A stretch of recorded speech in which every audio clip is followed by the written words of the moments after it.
happy winter break or almost winter break for many of you. I was in one of the Facebook groups that I participate in, and I saw this question and it really touched my heart. And I know that some of you are already on winter break, but this still might be really helpful. So the question was, how do you all deal with the serious sadness and worry felt by so many young children around this time of year? And I can definitely empathize with that, and I've experienced that. Well, this teacher, she's at a Title I school where many students are really experiencing, they experience chronic stress and trauma, right? And she said that their angst is really beginning to threaten to break her spirit this time of year and this time around. So if you've ever worked at highly impacted schools, you will know that often school is the safest place for kids. And school is often the place where kids find their stability and they find their certainty. So let's talk a little bit about the time leading up to winter break, right?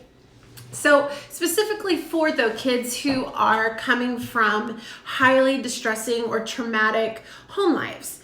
So we can feel like these last weeks before the break have been crazy, right? It's just bananas. But remember, the kids always, they act up where they feel the safest.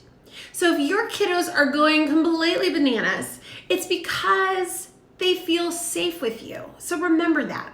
Whether they realize it or not, their internal systems are completely on red alert for whatever is coming next in the next 2 weeks of no stability, no school. There's 2 weeks of where's the food coming from? 2 weeks of, watching mom unfortunately sadly get abused by her partner. 2 weeks of watching the younger siblings while the grown-ups are at work. 2 weeks of, is the heat going to be turned off? 2 weeks of being around adults they may not know, like, or even trust. 2 weeks of being bombarded with messaging from TV and advertisements of things they should have under the Christmas tree that they know that aren't going to be there. And already many 5-year-olds even know that Santa isn't real because nothing is under the tree. Things that list goes on, right? Things that can just break your heart as a teacher because we know these things are happening. Not to mention the secondhand trauma is real. Parents who are in traumatic situations or in high stress pass this along to the kids, right? So kids who may usually have a break from stress 7 hours a day because they're with us or they're at school, now are right in the thick of it for 2 full weeks. No wonder you, as a teacher, are feeling it also, because you're also feeling that trauma or that, that stress. So trauma and chronic stress is not only amplified for families, for kids, but also for the adults who care for them. So teacher who posted the question said that she was just so sad and that she just wanted to fix it all and make everything okay for all of those kids, but she can't, right? She wanted to take care of her family, and I totally understand that feeling also. This is such just an important question, and I have personally worked and led Title I schools for over 10 years, and this is something that we always communicated to our teachers, and I'm very particular. I protect my energy. Teachers are so good at pouring out to others and to kids, but it results in really depleting ourselves, right? So when you work in a high stress environment, and this can be in any environment, a hospital, wherever, and you're called to serve people, in our case, kids, who have the greatest need, you have to take extra steps to protect your own energy. And I do believe in our energy, and I believe in our be able to fill our own cup. Remember, you have to be in service to others, and you don't have to take on the stress of other people and the negative energy of other people in order to serve them. Self-care is one way of doing that. Basic self-care like bubble baths and yoga and finding things for you that you love, help.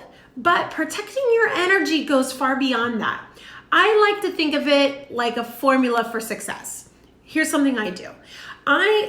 This sounds a little silly, but I definitely do this. I wake up, and before I even move my body, I literally prepare my mind. I lay there and I think of things that I'm grateful for, And then I start to shift my mindset before I even get out of bed to really high vibe, feeling it, like changing my physical state. I decide how I want to feel today. And I literally start walking myself through feeling that feeling. I experience it in my mind, literally while I'm laying there in bed. And I could go more into that. I meditate, I set my intentions, but most importantly, I hold those feelings in my body throughout the day. It's a practice that I have. It's something that I work on. I'm not perfect at it, but I really am very intentional about doing that. I also watch my associations at school.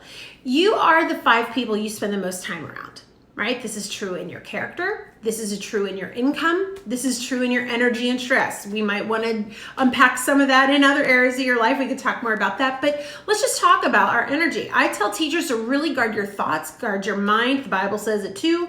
Watch the things that you say and make sure that you are staying present in the positive energy. Okay, so part 2 is also to be an observer. When you become an observer of your own emotions and your energy, you will notice that how their overwhelm has just taken over. So just protect your own energy. I sometimes even imagine like zipping myself up like a bubble, like keeping my positive energy in, because you can leak out your energy. Like when you leak out energy, you really can end up really feeling depleted. And you know what I'm talking about. Like there's just like little energy sucks all throughout your day. And when you end up feeling in the dumps and feeling totally in the pits, you can pull yourself out, but you have to observe it, be like, oh, and kind of look at yourself from like a different angle. And you just reach one thought at a time. Just reach for one thought that feels slightly better than the current one. Instead of thinking, these kids are hurting so badly right now. I wish I could do more for them, but I'm struggling financially. And that my family is barely making it and we're barely going to be able to pull off Christmas this year. We were just talking last night how we're going to have to cut back on the kids' presents. And, do you see how it can like spiral completely downward, right? Our thoughts can just totally spiral out. So instead, try this. So go back to that current thought. Like, these kids are hurting so badly. I wish I could do more to help them, right? Like, if you could just think that. I really want to do more to help them. Gosh, helping people feels good. See how neutral that is? See, one small shift. It practically neutralizes the negative thought. Helping people feels good. Well, people deserve to feel good. See, another thought. I felt good this morning when I woke up. And one way that helped was doing my workout. Or whatever, right? Like you're trying to shift your own energy. Yes, I want to help them. I wonder if I could help this kiddo feel better real quick. For the next 5 minutes, I'm going to just be present with this kid right now and help him feel better in this moment.